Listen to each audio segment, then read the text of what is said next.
what we were discussing the last time, I did say that in terms of approach of cubic functions, ne? The approach is this way. If you are given the x-intercepts, ne? If it happens that you are given the x-intercepts on the question, then please know that you are going to use this formula. You're going to apply it. Y is equals to a into x minus x1, x minus x2, and then x minus x3 to find the equation. But if you are given a turning point and maybe any other point, right, and any other point, then definitely you'll have to find the derivative and work your way through to answering the questions, of which I'm going to try and guide you. So let's look at the first question here, right? They were given that the graph of f is sketched there, and A and B are the turning points, right? This is a turning point and this is also a turning point. Then we're given that C, 2 and 4 is any other point. So definitely we know that we're going to be deriving there, right? So for 9.1, they then say that determine the coordinates of A and B. Now in functions, when they want a certain coordinate, you're always going to ask yourself, what type of coordinate is that? Is it an x-intercept? Is it a point of intersection? Is it a y-intercept? Is it a turning point? So in this case, we can see that A is a what? A turning point. The moment they want a turning point, good people, we find the derivative first. So we're going to say the derivative of f would be what?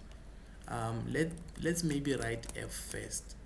F of x is equal to 2x cubed plus 3x squared minus 12x. Functions in calculus are good people. That is the most easiest part that you must always get, because it revolves around these two things. I'm telling you, if you can just remember this, then you're okay, right? So to find the derivative, right, we shall say 2 times 3, that will give us what? 6, and then we have x squared. 3 times 2, that will be what? That would be 6, and then remember, you say 2 minus 1, it's 1, so you just write 1 and get. Remember, to get these 2, we said 3 minus 1. Okay, then here remember the exponent is 1, so we simply take negative 12. That is for the first derivative. Good people, if they are talking about, okay, let's continue.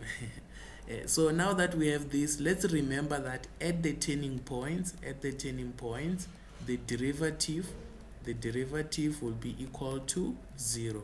So meaning we shall say 0 is equal to 6x squared plus 6x minus 12. Now if I divide by 6 throughout, if here you can use the quadratic formula, or you can divide by 6 throughout, so that you have yourself 0 is equal to x squared plus x minus 2, and get, of which now you can simply say this would be what? This would be x, 2 and 1, positive and negative.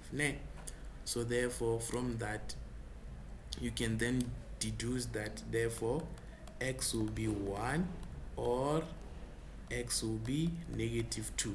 Then to get the coordinates of A and B now, right?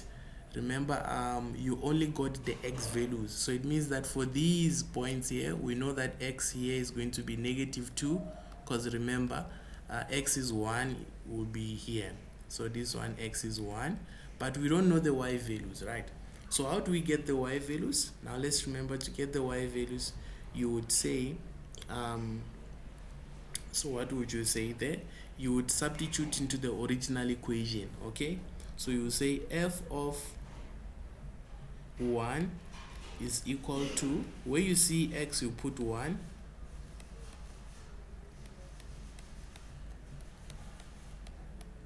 now what do you get there? I think that will be 2 plus 3, which is 5, minus 12 is going to be negative 7. So it means as a coordinate, it's 1 is to negative 7. It means it is this one. Please guys, if you do not understand at any point, kindly ask. Now f of negative 2 is going to be equal to 2 into negative 2 cubed plus 3 into negative 2 squared minus 12 into negative 2. So the answer would be what? If you can assist me with the calculator, but it's negative 16 minus 12 is negative 28 minus 24. 28 and 24. 53. 52. How much is it? 52. And the answer is 20. Ha! I was that far. Hi guys, are you sure it's 20? Guys,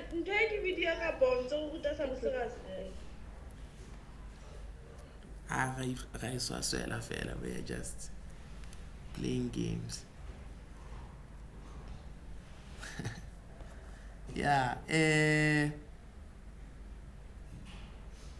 Okay, so we'll then say negative 2 and what? And 20. Great stuff. So it means here it's actually what? It's 20. So now we have the coordinate of A, we have the coordinate of B. Okay, so that is how we would find the turning points, right? Quite nicely, quite easy there. Now, for which, yeah. Say if we were to find the third turning point.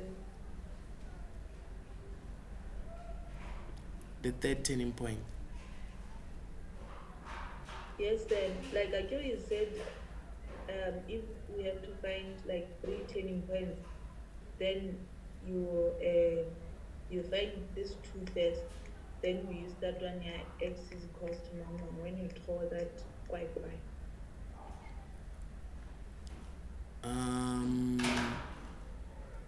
No, I think you are confusing x-intercepts and turning point. X-intercepts, they can be 3, right? And of which, to get x-intercepts, remember you let y equal to 0, which will mean that you take this formula here, you equate it to 0. Then that's when you use the synthetic division method to find those 3 x-intercepts in terms of this case here. However, turning points, they can only be 2. There's always 2 turning points, you understand me, on a cubic function, and that's where we use the derivative. For turning points, we derive. For x-intercepts, we let y equal to 0 on the original equation. Is it clear? So please like we list them to say.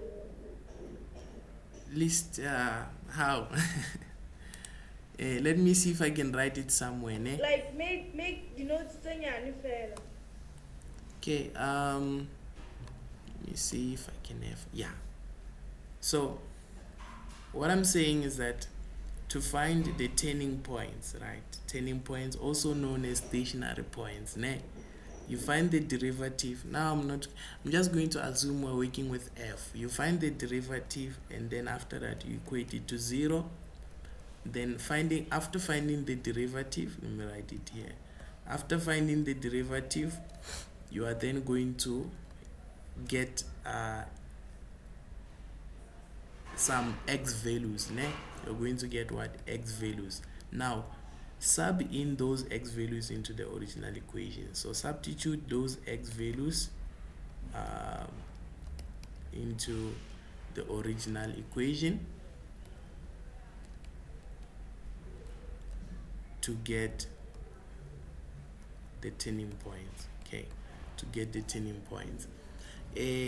However, for x-intercepts, for x-intercepts, you let your y be 0, which means you say 0 is equal to f of x. You must understand there's a difference between those two things. F of x is equal to 0 and f prime of x is equal to 0. This one is the derivative, this is the original function. So here you are also going to get what? You're going to get, let me write it like this, you're going to get x values. Those x values, they automatically are your x-intercepts. So you would write the first x value is to 0, the second x value is to 0, and then the third x value is to 0. But it depends how many x values you have. You can have 2, you can have 1, you can have none. You understand me? Right. So that's how you work in terms of x-intercepts. Right. And then so in this case we're looking for turning points. That's why we found the derivative, and then what did we do? We equated the derivative to 0. Then we found x values, then we found the corresponding y values. Then that was it there. So remember, you do this because you're looking for a turning point. Yeah, derivative must be equal to 0. We are working. Yeah. So you see, for in that cloud that you did up there, where Yeah. you wrote x intercepts y is equals to ax minus x1, it is when we are finding the x intercepts. Yeah. No. This one is when you are finding the equation. Okay, finding the equation of a cubic function, given the x-intercepts. You understand me? Given the x-intercepts. A question like that is, let me see if I have here. Let me see if I have a question like that. They no more make them like that these days. So this is when maybe here you see it's 0. Maybe if I give you that this is 5 here, then this is 4, then I give you any other point. So in that case, you would use this formula: x minus x1, x minus x2, x minus x3. If you were not given the equation, like they give you, see here it's ax cubed plus bx plus cx. You see, they give you something like this, and then after that they give you the x-intercept, right? Then you would use this formula to find the equation. Remember, is to find what the equation of the cubic function. So just that here I'm not having a question that is addressing that, but yeah, that's what you would do there. But otherwise, if you are given turning points or any other point, right, usually you have to find the derivative, especially turning points. So you can see in most questions they give you the turning points. I mean, if you can check this one here, they give you the turning point. They give you x coordinate of the turning point here. You see, here you would write it as -1, and then you don't know why. This point here you would write it as 2, and then you don't know why. Definitely you have to find the derivative. You see, even this one here, as you can see, you are given the turning points. It has turning points on this point. So you have this one, and then you have that one. Then definitely you know I have to find the derivative. So we are coming to those, but I just wanted to give you a heads up to say the questions usually come in those two formats, whereby it's either you are given the x-intercepts only and any other point, or you are given the turning point. You see, that's what I was saying. Is it clear? Yes, sir.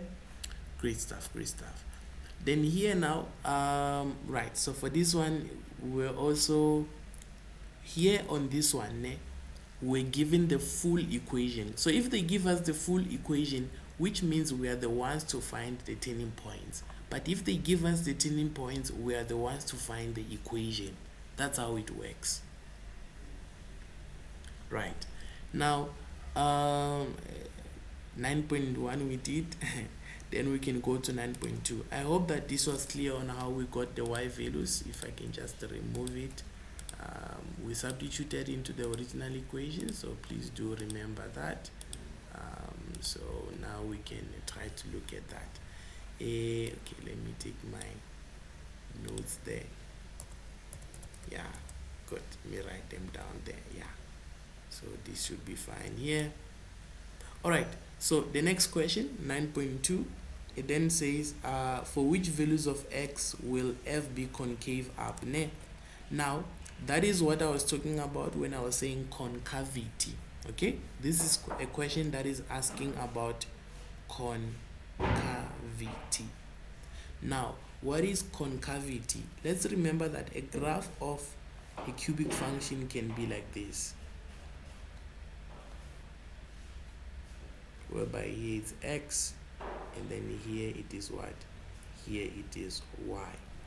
Or a graph of a cubic function can be like this, whereby it's decreasing, increasing, decreasing. Then let's just say this is what we have, y and x. Now, concavity is where the graph changes from frowning to being happy, or from being happy to frowning. Yeah. So if a graph is like this, we usually say it's happy. If a graph is like this, we usually say it's sad. So this being happy, we call this being concave up. This is called being concave up. Okay. It's called being concave up. And then being like this is when it is concave down. And get when you are frowning, you are down in terms of spirit, you are down. So that's why we say this is concave down, concave up. Now, a cubic function has a point whereby it changes from being concave up to concave down, or concave down to concave up. For example, look at this graph here. If you were to trace it and look at it from here to somewhere here, it is concave what? It is concave down. Ne? It is concave down. However, from this point going onwards, like this, it seems like now it's what? It's concave up. Now it's concave up. So this point whereby it changes concavity, this point, is called a point of inflection. It's called a point of inflection. And that point of inflection, it is where the concavity of a graph changes. If you can check this one here, right, when you look at it like this, it seems to be what? It seems to be concave up at that part. It is concave up, and then when it goes on further like this, now it seems to be what? To be concave down. Concave down. So that point whereby the concavity changes is called the point of inflection. The point of inflection. Right. Point of inflection there. Now, how do we get that point? Remember, a point is made up of x and y. Any point is made up of x and y. So to get the point of inflection, we need to find its x coordinate. After finding its x coordinate, always to get the corresponding y coordinate, we substitute the x into the original equation. That is how we get the point of inflection. So the question is, how do we get this x coordinate of the point of inflection? Good people, you simply derive twice. You find what you call the second derivative. Once you find the second derivative, once you find the second derivative, which is this, you equate it to 0, then after that you solve for x. That x that you get is going to be the x coordinate of the point of inflection. When you substitute it into the original equation, sub into original, you will get the corresponding y value. Okay, you will get the corresponding y value, then you have found your point of inflection. That is how we find the point of inflection.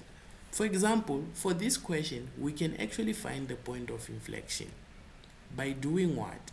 By finding first the second derivative. So how do we find the second derivative? Remember, already we have the first derivative, right? We found it to be what? We found the first derivative to be this one. This is the first derivative.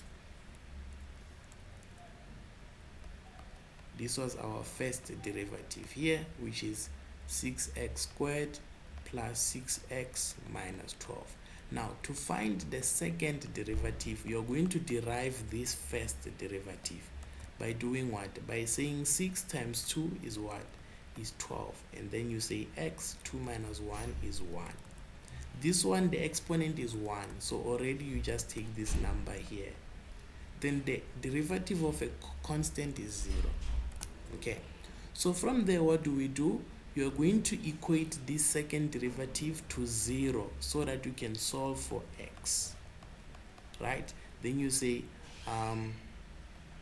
negative 6 is equal to 12x.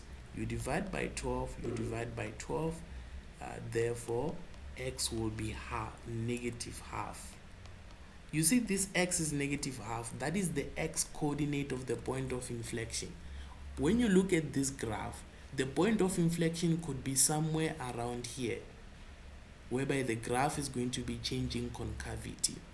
Now, you will then say the x coordinate of that point is what? Is going to be equal to negative half. Now, the question is, what is the y value of that point? To get the y value, we substitute into the original equation.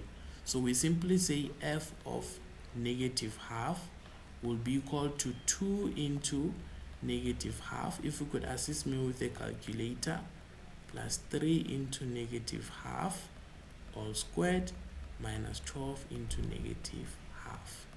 What would we get?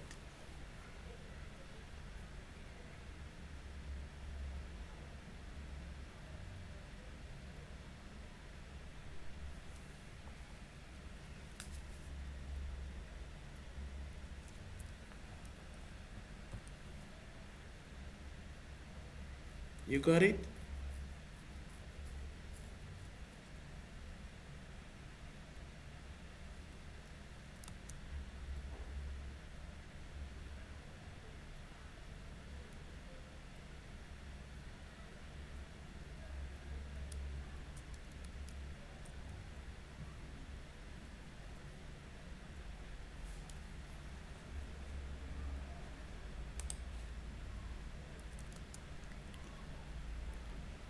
Anyone with the answer? Sir, Yeah. if you repeat the question. No, I just needed you to put this in a calculator. Are you able to see it? Oh, yes, sir.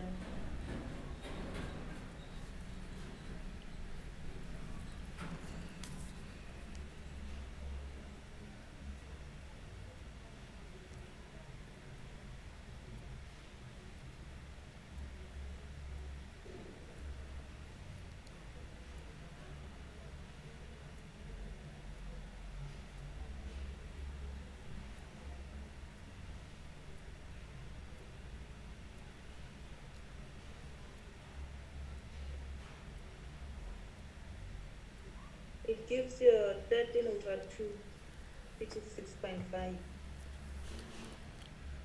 Right, so that will be 13. That will be 13 over 2, which means the y coordinate will be 13 over 2. So this is called the point of inflection. Point of inflection. That is where the concavity of the graph changes. So this one changes from being concave down to being concave up. Now, when they ask you for which values of x will f be concave up or concave down, good people, you are simply going to do this. Here are the notes there. And that question always comes in most cases, right? Yeah, when a graph is concave up, right, that is when the second derivative is greater than 0. Then when it is concave down, that is when the second derivative is less than 0, right? So this one, when they said, for example, this one 8.4, they said for which values of x will f be concave down. So you already know that you are going to say f second derivative should be less than 0. So when we solved it there, that's what we said. We just said, let's find the second derivative like we did here. And then we said it should be less than 0 for concave down. Then you solve the inequality there. That will be your answer. So in a similar way, right? In a similar way, we are simply going to say For 9.3 and 9.2, for which values of x will f be concave up, we are simply going to say it will be concave up. It will be concave up when the second derivative is greater than 0. Which means, remember the second derivative is this one, right? Which means 12x plus 6 is greater than 0. Then you will say 12x should be greater than negative 6. You divide by 12 both sides, right? You divide by 12 both sides. Then x should be greater than negative half. Then that will be your answer there. You get your full 3 marks.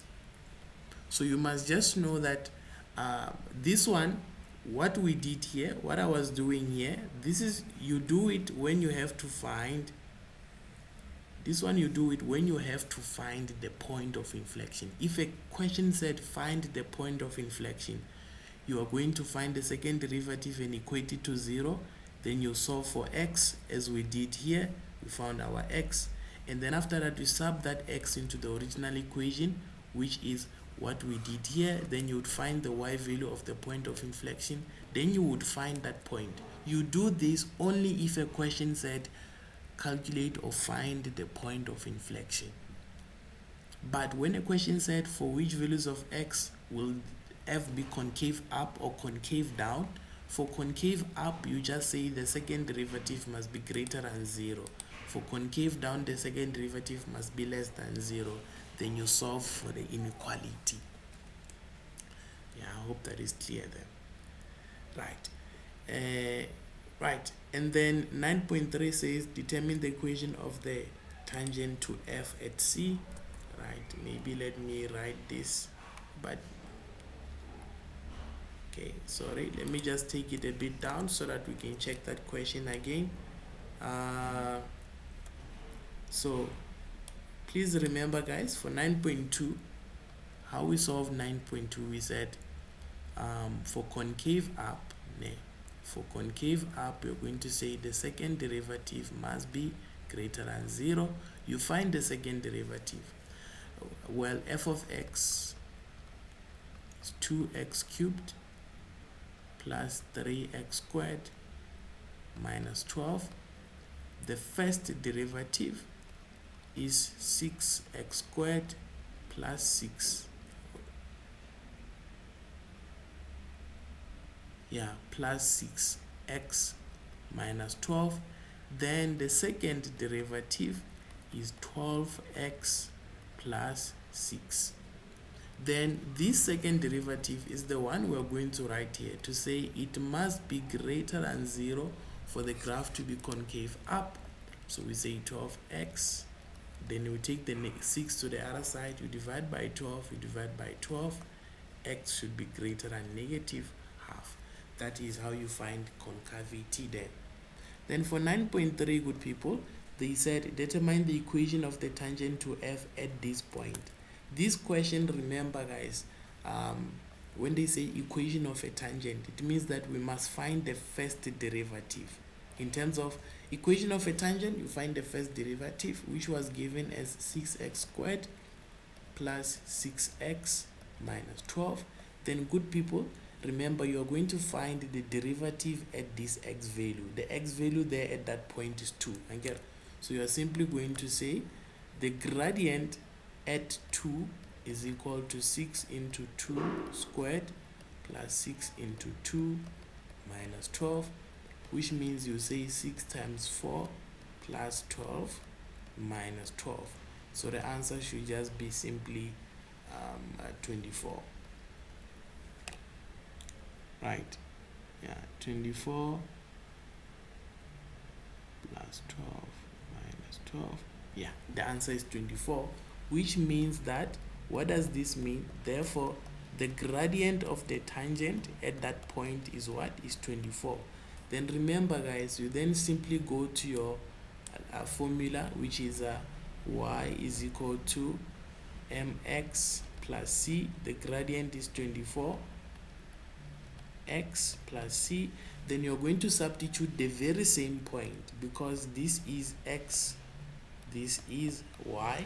So you are going to say 4 for y is equal to 24 into 2, right? Then plus c, then you'll have 4 minus 48 is equal to c, then c will be negative 44. Negative 44. Yeah. So where you wrote f derivative 2 is equals to 24, you're saying where x is 2, the gradient is 24. Yes, yes. Then if there was no derivative sign, then it would have been where x is 2, y is 24. Definitely. Okay, sir. Right. Okay, so yeah, we are done with that question. As you can see, these are very much free marks. Can you go back so I can screenshot? I will send you this PDF, ne? Okay, sir. Right. And then now,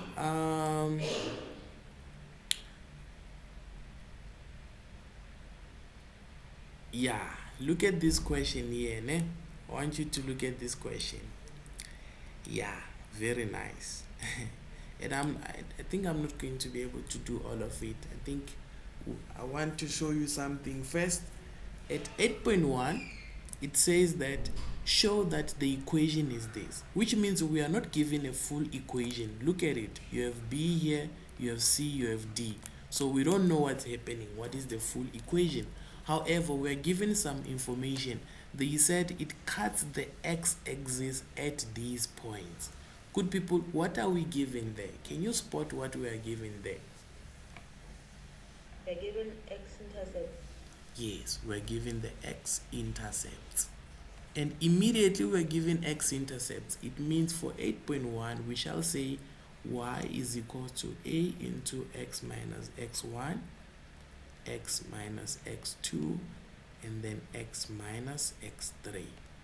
Then we substitute those x-intercepts to say x minus, the first x-intercept is negative 3. So you put it in brackets, you say negative 3. And then you're going to say x minus, the second x-intercept is this one. You're going to put it in brackets and say negative 3 over 2. Right. Then the third x-intercept is 1. So you simply write 1. So therefore you have y is equals to a into x plus 3, x plus 3 over 2, and then x minus 1. Yeah. By the way, yeah, no, but that's fine. It's fine. When we were doing yesterday, we had a session about inequalities, which we posted on YouTube, the revision for inequalities. We talked about how to deal with brackets like this. No, try to check it out there. Okay, so once you have these, good people, you don't have the full equation. You must first of all, you must find a, ne? You must find a. Please listen carefully to what I'm going to say. For you to find a, you must have been given any other point, so that that point, for example, let's say I give you that the other point is just 5 and 6. It means where I see x, I would put 5. Where I see y, I would put 6 in order for me to get a, which means I would rewrite this as 6 is equals to a into, where I see x, I'll just be putting 5. I'll just be putting 5. And then I'll just be putting 5. Then I just put this in my calculator. Then I say the answer, I say 6 divided by the answer, I would have gotten a. That is if I was given any other point, right?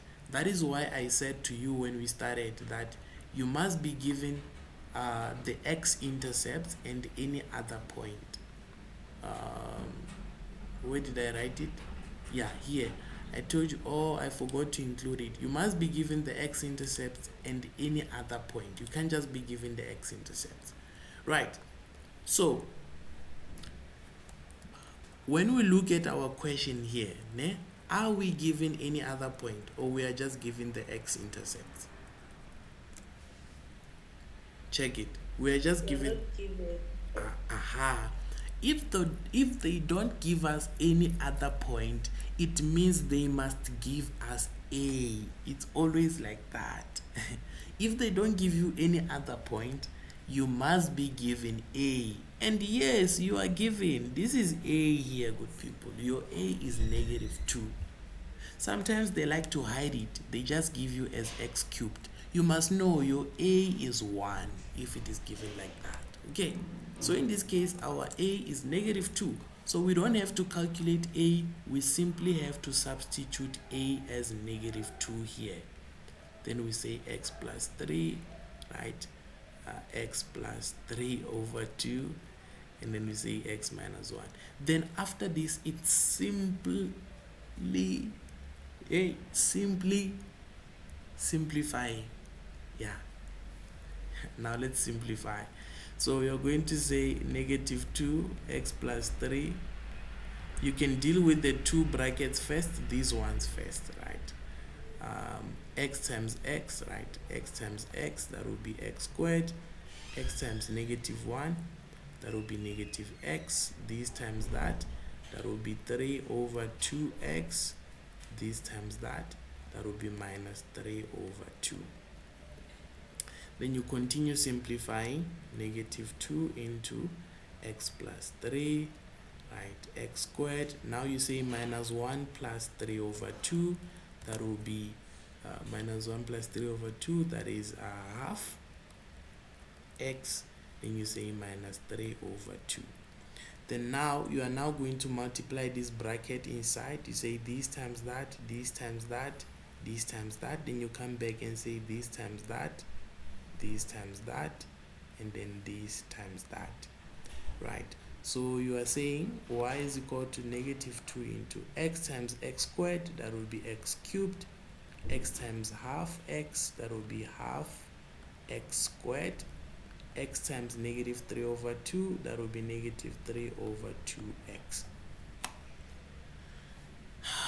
Right, then you say 3 times x squared, that will be 3x squared. You say 3 times the half x, that will be 3 over 2x. Then you say 3 times the -3 over 2, that will be -9 over 2. Right. Then you can simplify in the brackets first, right, to have yourself x cubed. Now, half x squared and 3x squared, you add them, right? So half plus 3, it's going to be what? That will be 3,5. Now, 3,5 in terms of fraction, 3,5 is 7 over 2. Then you say x squared. Then -3 over 2 plus 3 over 2, that will be, those ones are additive inverses. It's 0 there. So they just cancel each other. Then you're left with -9 over 2. Then from there, it's a matter of then multiplying the 2 inside. And get 2 times x cubed, that will be -2 times x cubed is -2x cubed. -2 times 7 over 2, that is -7x squared. -2 times the -9 over 2, that will be +9. So you can see, good people, that is exactly what you have here for your 8.1. For 3 marks. Yes, for 3 marks. Okay. Right, so that is how you do that. Then they said, calculate the coordinates of the turning point. Good people, the moment they say turning points, you know the derivative. Let it be in your head now. The derivative, once you see a turning point, once you see maximum, the derivative. So you say 8.2, you would find the derivative of h, which would be what? Which would be -2 times 3, it's -6x squared. And then -7 times 2, that will be -14x. And then the derivative of a number is 0. Then you equate the derivative to 0, good people. Then after that, you can take these things to the right. Then here you can use the quadratic formula, or you can simply take out x as a common factor, and now it's a simple solving for x. You say x is equal to 0, or 6x plus 14 is equal to 0. So your x will be 0, or your x would be negative 14 over 6, which is negative 7 over 3. Now from there, good people, I get they wanted only the x coordinates. Voila, we are done. So we got the x coordinates of the turning points. Right, determine the values of x for which h will be decreasing. That is fine. Remember, just look at the shape of h. H has negative there, which means h is actually decreasing, increasing, decreasing. And yeah, now your turning points, remember, they will be here. We know that the turning points have the coordinates. The x coordinates of the turning points is 0 and negative 7 over 3, right? So we're simply going to say, we know that here x is negative 7 over 3, but we don't know the y. Here we know that it's 0, and then if it's at 0, y should be 9, because when you substitute here x as 0, you'll get 9, by the way. But let's even say, don't worry about that. Let's say we don't even know the y. The fact that they ask us for values of x, we can just work with those values of x, because these are x values. So now, remember, it's decreasing here, it's increasing, and then it's decreasing. So now, the answer will just be, for 8.3, f is decreasing when x is less than negative 7 over 3, and so we say, or x will be greater than 0, then the graph is going to be decreasing. Right. Yeah, then for which values of x will there be a tangent to the curve that is parallel to this line? You know that question always likes to come. So when they give you the equation of a tangent, essentially they are giving you the gradient. So when you just have to find for which values of x will your graph has that gradient. Because of time, I just wanted to show you kind of like the dynamics of these questions, right? So that one, let's come back to it maybe in a few seconds after we've went to another question. Okay, we did this one. Okay, so let's come to this one. What do we have here, right? So for this one here, you are not given the equation. The first thing, if you are not given the equation, you must either be having the x-intercept or you must be having the turning point, right? So in this question there, what do we have? These ones, they don't want to be removed. Okay, so in the question there, what we have, good people, is that we have the g of x is equal to ax cubed plus that and stuff. The y-intercept is 0. You can see it here. And then, yeah, the x coordinates of the turning points are given. So remember, like I said, here x is negative 1. We don't know why. Here x is 2. We don't know why. So now, for which values of x will g increase? Very nice. The last question asked us for which values of x will the graph decrease. You still remember? The question said where the graph is decreasing. But for this one, they are saying where the graph is increasing. You see that here the graph is increasing, and then here the graph is decreasing. It is decreasing. For decreasing, is x is less than this number or x is greater than that. But for increasing, you're going to say x is between 2 and what? And negative 1. It's increasing in between. Then write down the x-coordinate of the point of inflection.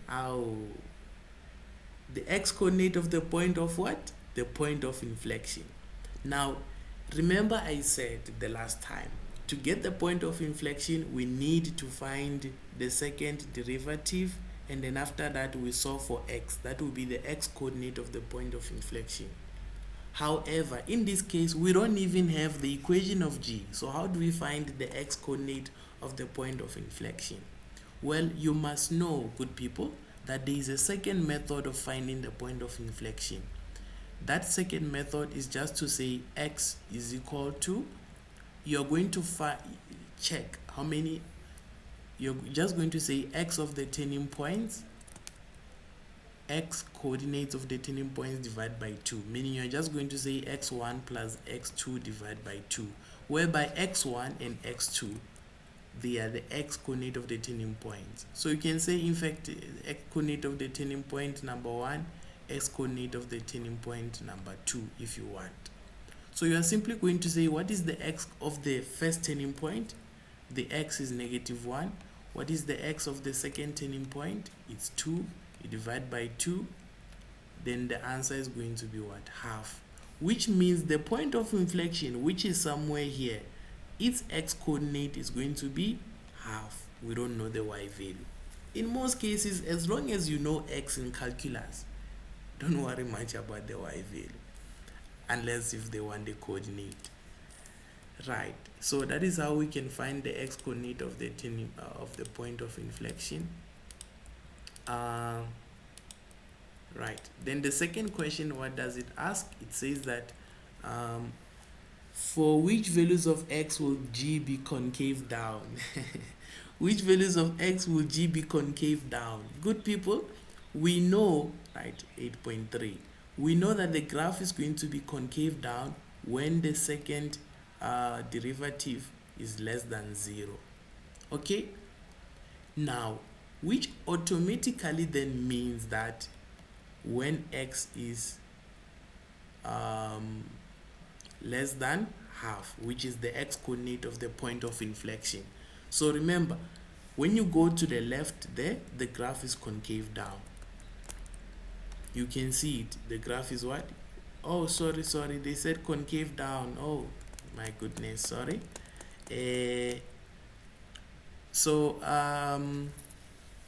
Concave down, x must be greater than the point of inflection, than the x coordinate of the point of inflection. So you can see here, that is where the graph is concave down, or what? Concave down. Okay. Yeah. So when it's concave down, the second derivative is supposed to be less than 0. Then when it's concave up, the second derivative should be more than 0. Yes. Why does the sign change? Like where you hold f of second derivative and x? Why does the sign change? Ne? Yes, sir. Okay, no problem. This is because of something that we call a second derivative test. Okay, but maybe to make it very, very easy to you to understand, I want you to know that this x coordinate of the point of inflection always corresponds to a straight line, always corresponds to a straight line passing through that point. Oh, nice. Wade knows what I want, man. Wow. So this is a straight line there. This straight line, this is actually your second derivative. This straight line, it's actually the second derivative. Now when the second derivative is below the x-axis, in this case,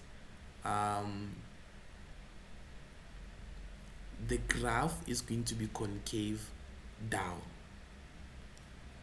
And we said when, why am I using f here? Sorry, can I use g?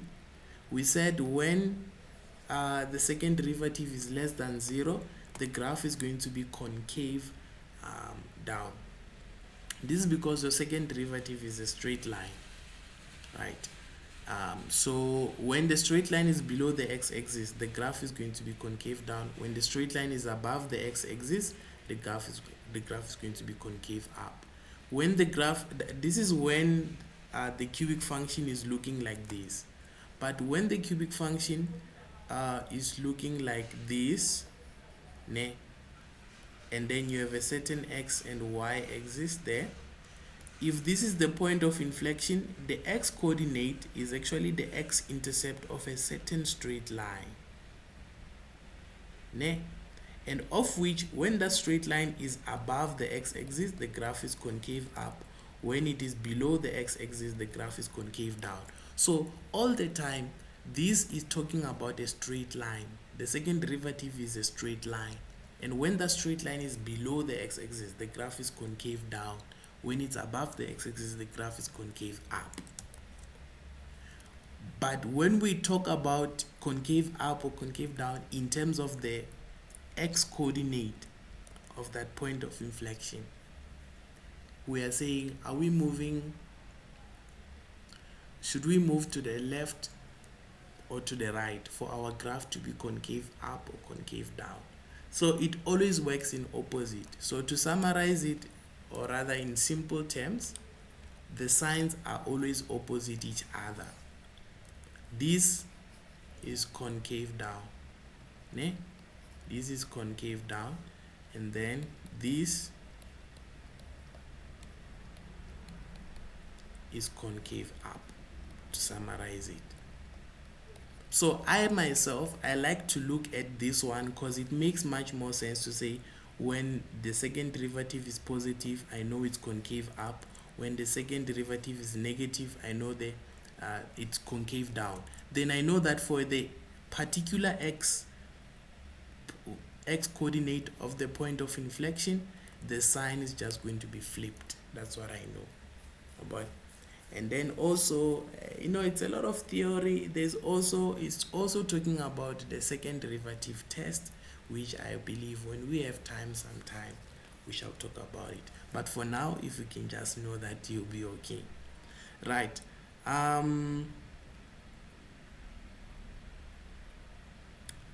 Right. Then one of the most beautiful questions that I like the most, right? One of the most challenging that they would like to ask, ne, is this one. When they give you the equation of the derivative, then they want you to find the equation of the original. Eish, good people. This one is very nice. You must rejoice, you must rejoice if they give you something like this. They give you the equation of the second derivative of the first derivative, then they want the equation of the original function. You must rejoice when you have something like that. Do you know why? Because it's easy. What do you do on a question like that, right? 8.4. You are simply going to take the original. You are simply going to take your original function, which is ax cubed plus bx squared plus cx. Whenever you are given the equation of the first derivative and they want the original, this is what you do, good people. You just derive this exactly the way it is. You derive it. So you're going to say the derivative of this is equal to, you say a times 3. That would be what? That would be 3ax squared. Then you say b times 2. That would be what? That would be 2bx. And then you say this one, the exponent is 1. So you are simply going to take what? You're simply going to take c. Good people, do you see this? This is the first derivative, okay? And there is no number. This is the first derivative and there are numbers. Good people, you simply write them, just the other one next at the bottom of the other one. The one they gave you, they said negative 6x squared. Then they said plus 6x. Then they said what? They said plus 12. Ne. That's why I'm saying it's too much, extremely easy. Free marks. So what you simply do here, good people, is that you are going to, oh my goodness, let me see. Yeah, rather it goes down, eh? Yeah, it's fine. Yeah. Right. So we just write them side by side, good people. Then what do you do from there? Then you are simply going to say, I'm going to match, as if I'm playing Candy Crush. I'm going to match them like this. I'm going to match them like that. That's how simple it is. So it means C is actually what? 12. And then 2B 2b is equal to what? 6. So what is your b? Your b is you're gonna divide by 2 both sides. Your b is 3. It's almost like you are doing quadratic sequence or what. Then you're going to say 3a is equal to negative 6. You divide by 3, you divide by 3, a is going to be equal to negative 2. Good people, you have the full equation now. Therefore, g of x will be equal to negative 2x cubed plus your b is 3 again, 3x squared, and then your c is what? Your c is 12 plus 12. You are done. You got the equation. You have nothing to worry about. You get your full 4 marks for Mahala. Right, then 8.5, determine the equation of the tangent, that is the maximum gradient. Write your answer in the form. Like I said, those ones we will treat them at the right time. Look at the last one, guys. I'm going to have for you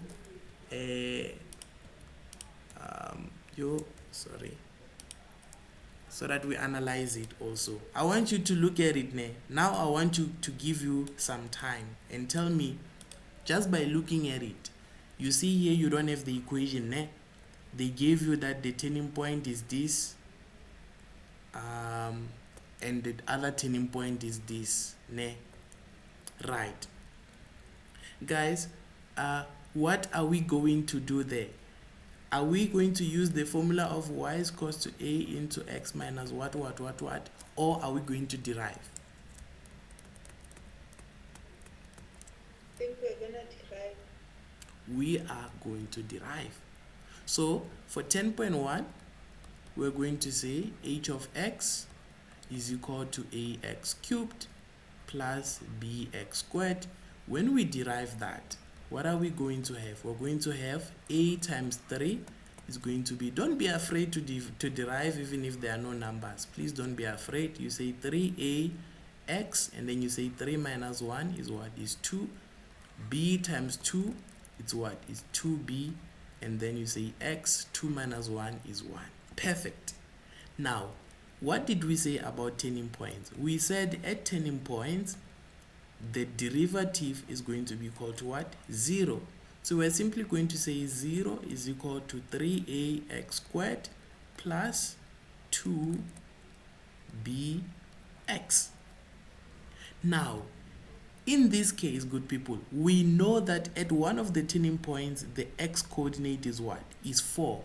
So we can substitute that x coordinate here, because the purpose, remember, of equating this to 0 was to solve for x. Which x? X coordinate of the turning point. So we already have one of the x coordinates of the turning point, which is 4. So we can simply substitute it here. We also have another x coordinate of the turning point, which is 0.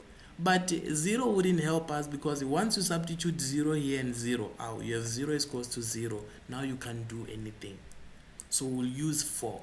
So you simply say 0 is equals to 3a into what? Into 4 squared plus 2b into what? Into 4. So therefore you shall say 0 is equal to 4 squared is 16. 16 times 3 is 48. So you have 48a and then plus 8b.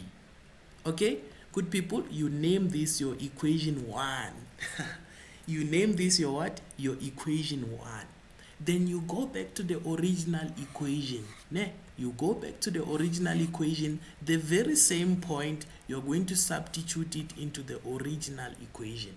So what are we going to say? Remember, this is x, this is y.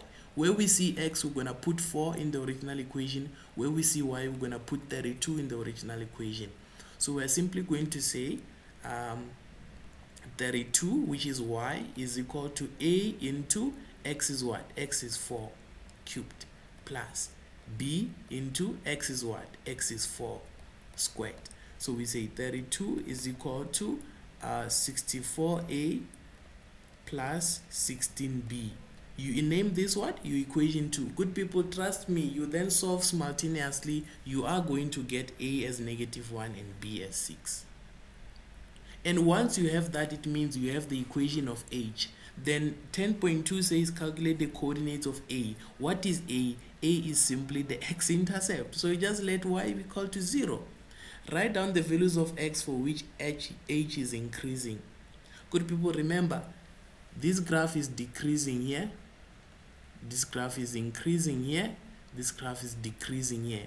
We said increasing is between what? The x values of the turning point. So you simply say x should be between 4 and what?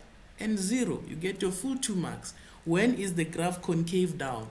You need to find the x coordinate of the point of inflection. You simply say x is equals to x of the turning point number 1 plus x of the turning point number 2. You divide by 2. The turning point number 1 has 0. The next one has 4. You divide by 2. The answer is 2. Right? So when is it concave down? Remember, it's concave down when second derivative is less than 0.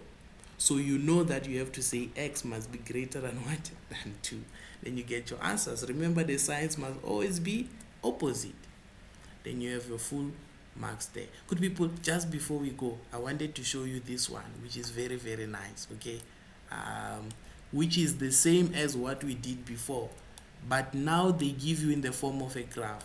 If you can remember, there is this question whereby they gave us, where was it? Oh yeah, it's this one. Remember, they gave us the first derivative. They gave us the equation. In this case, they don't give you the equation, but they draw it for you to say this is the graph of the first derivative. Okay, to say this is the graph of the first derivative.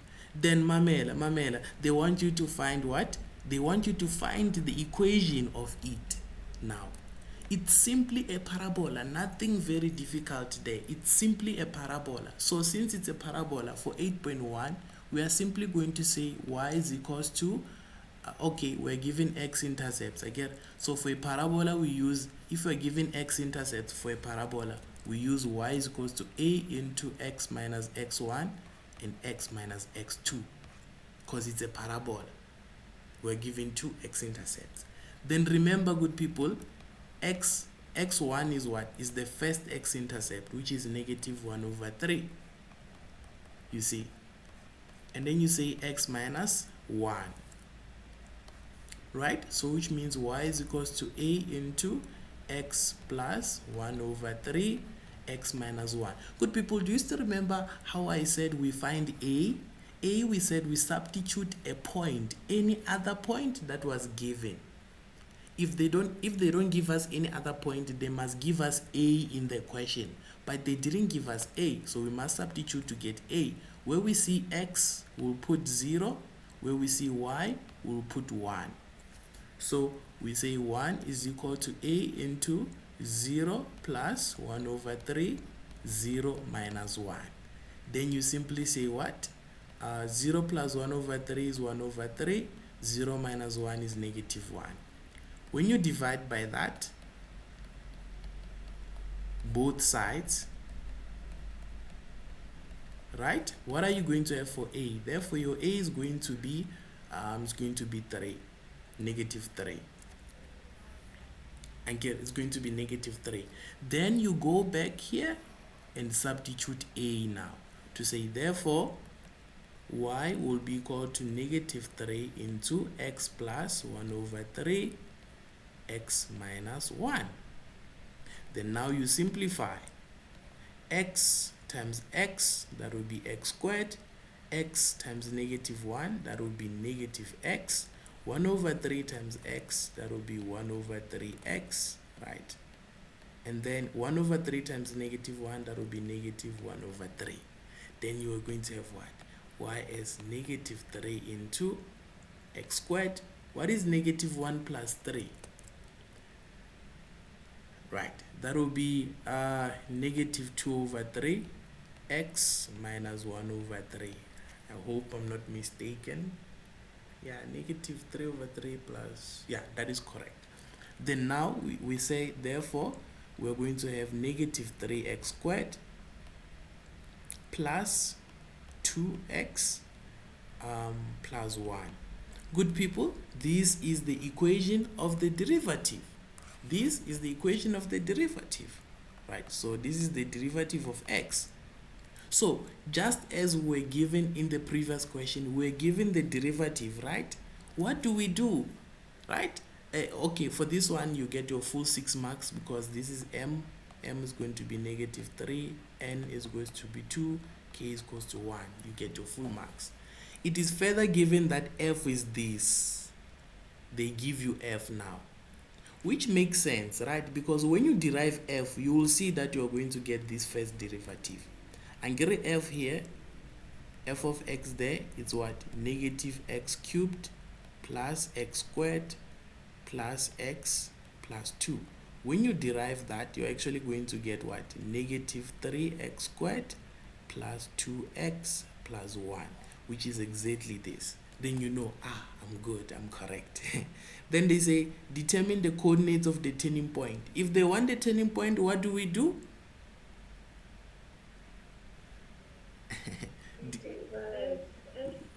We derive, then solve for x. Okay, so that will give us the x coordinates, and then we can substitute those x into the original equation to get y. Draw the graph of f, indicate on your graph the coordinates of the turning point. Good people, we know how to sketch. Again, you just need the y-intercept. Wait, you know how I sketch my graphs. You know that I find the y-intercept, and then I find the x-intercept. I calculate them, then I find the turning points. Luckily enough, we already had calculated turning points. So this graph here is going to look like this. Then because it's going to have I'm not sure how many x-intercepts are you going to get. If they are 2, you know that you're going to draw it like this, or you're going to draw it like that, so then you can sketch it then. All right, so good people, I hope that with those tools there is no question in interpretation that will give you any trouble, good people. I always say that calculus, you must get all the marks. Algebra, all the marks. Sequences, all the marks. Rather fight your way through the functions, probability and finance, then you will be okay.